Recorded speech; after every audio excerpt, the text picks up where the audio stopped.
내일부터 음주운전 단속 기준이 강화됩니다. 제2윤창호법이 시행되는데요. 달라지는 단속 기준과 처벌 내용 짚어드립니다. 현장인 신국진 기자입니다. 차량 통행이 뜸한 새벽 시간. 인도를 걷고 있는 두 남성을 향해 검은색 승용차가 그대로 돌진합니다.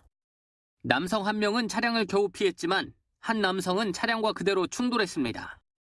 지난해 9월 군대에서 휴가를 나왔다가 음주운전 차량에 치여 끝내 세상을 떠난 고 윤창호 씨의 사고 모습입니다.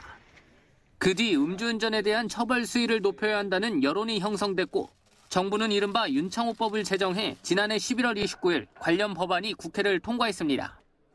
개정된 윤창호법은 음주운전 기준과 처벌 수위를 대폭 강화했습니다.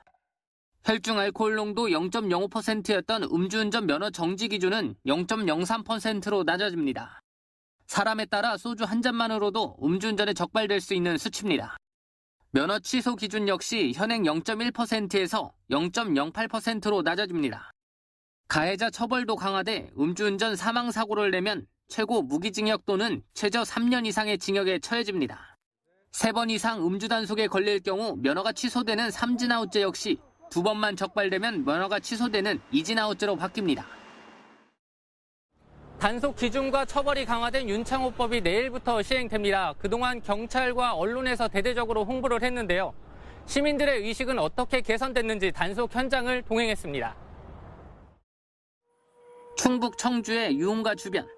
밤 10시를 넘어선 시간 음주 단속이 시작됩니다. 경찰들은 6차선 도로 양방향을 통제하며 차량을 일일이 세워 운전자들의 음주 여부를 단속합니다. 네, 수고하십니다. 음주 단속 있겠습니다. 감사합니다. 수고하십시오. 일반 차량 외에도 버스와 택시 등 대중교통도 모두 단속 대상입니다. 약 1시간가량 진행된 음주 단속 결과 음주운전 차량은 단 한 건도 나오지 않았습니다. 윤창호법이 생긴 지난해 12월부터 올해 2월까지 음주운전 적발은 상당히 줄었습니다. 봄철을 맞아 음주운전 적발 건수가 소폭 증가했지만 예년에 비해 음주운전은 줄어들고 있었습니다. 술을 드시고 운전하시게 되면은 그 운전으로 인해서 나 자신뿐만 아니라 내 가족과 그리고 그 운전으로 해서 피해보는 다른 제3자까지 모든 사람이 다 불행해집니다. 술을 드시게 되면은 자동차를 절대 운전하시면 안 될 것 같습니다. 기준이 엄격해지는 만큼 음주 다음 날 아침 숙취운전도 절대 해서는 안 됩니다. 전문가들은 소주 한 병을 기준으로 성인들은 6시간에서 10시간이 지나야 술이 깬다고 말합니다. 전날 소주 한 병 이상 마셨다면 다음날 음주운전 단속에 적발될 가능성이 높은 겁니다.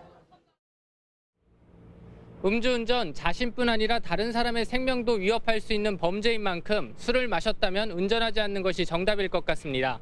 현장인 신국진입니다.